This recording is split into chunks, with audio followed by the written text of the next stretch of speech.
Hello অ্যাসোসিয়ান, কি অবস্থা তোমাদের? আশা করছি অনেক বেশি ভালো আছো। আজকে আমরা কথা বলবো অ্যাফার্মেটিভ টু নেগেটিভের আরো একটি সিম্পল একবারে নর্মাল একটা নিয়ম নিয়ে, যেটাকে তোমরা খুবই হার্ড ভাবো। আজকে আমরা চোখের পলকে অ্যান্সার করে ফেলতে পারো সুপার মেথড অনুযায়ী। কেমন? দেখো, তুমি কি করবা? তুমি যদি দেখো অ্যাফার্মেটিভ সেন্টেন্সে অ্যাজ এবং অ্যাজ দেওয়া আছে দুইবার, অ্যাজ এবং অ্যাজ দুইবার দেওয়া আছে।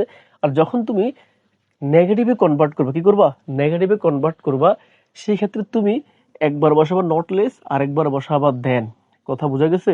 একবার বসাবা নট লেস, আরেকবার বসাবা কি? দেন। এখন দেখো, তুমি নট লেস এবং দেন বসাবা, এটা তো তুমি নর্মালি তুমি বুঝতে পারতেছো, কিন্তু তুমি প্রশ্ন দেখা মাত্র তুমি কিভাবে এটা করে ফেলতে পারবে? তোমাকে কোনো দিকে তাকাইতে হবে না। এটা কি সুপার মেথডটা? কি সুপার মেথড হচ্ছে, তুমি যদি দেখো এস এস দুইবার আছে, তাহলে তুমি প্রথম যে এস, এটার পরিবর্তে তুমি বসাবে নট লেস। দ্বিতীয় যে এস থাকবে, এটার পরিবর্তে তুমি দেন বসাই দিবা। তোমার উত্তর মুহূর্তের মধ্যে এসে বাকি যা কিছু থাকবে সব কিছু সেম থাকে, কোনো কিছু পরিবর্তন করা লাগবে না। তোমার জাস্ট দুইটা জায়গায় পরিবর্তন। প্রথম এস এর জায়গায় তুমি কি বসাবা? Not less বসাবা। দ্বিতীয় এস এর জায়গায় তুমি দেন বসাবা, তাহলে তোমার উত্তর হয়ে গেছে। দেখো এক্সাম্পলটা প্র্যাকটিস করি একটু। এক্সাম্পল কি?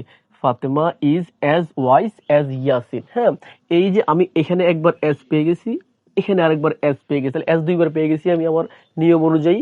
এখন আমি নেগেটিভে কনভার্ট করবো, কোনো প্রবলেম নাই। দেখো তুমি কি করবা? শুরুতে কি?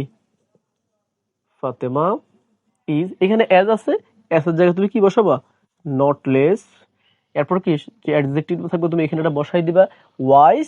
এরপর এস এর পরিবর্তে তুমি এখানে দেন বসাবা। কি বসাবা? দেন।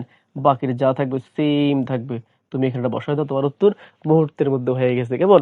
দেখো, তো সুপ্রিয় শিক্ষার্থীরা, তোমরা যারা খুব এইভাবে সুপার মেথডে প্রশ্ন দেখা মাত্র অ্যান্সার করতে পারো, এইভাবে যদি গ্রামার শিখতে চাও, একবার কনসেপ্ট ক্লিয়ার করে তুমি যদি গ্রামার শিখতে চাও, তাহলে এখনই ইংলিশ উইথ রিফন ফেসবুক পেজটি ফলো দিয়ে আসো এবং পরবর্তী ক্লাস পেতে অবশ্যই একটু অপেক্ষা করো। আর এসি 2027 ব্যাচের স্টুডেন্টরা তোমরা যারা আছো, অবশ্যই অবশ্যই ক্লাসগুলো রীতিমতো করো। ইনশাল্লাহ তুমি ভালো কিছু পাবে। আর তোমার বন্ধুদের মাঝে এখন এই ভিডিওটি শেয়ার করে দাও, যাতে তারাও এই ভিডিওগুলো দেখে, ক্লাসগুলো দেখে উপকৃত হতে পারে।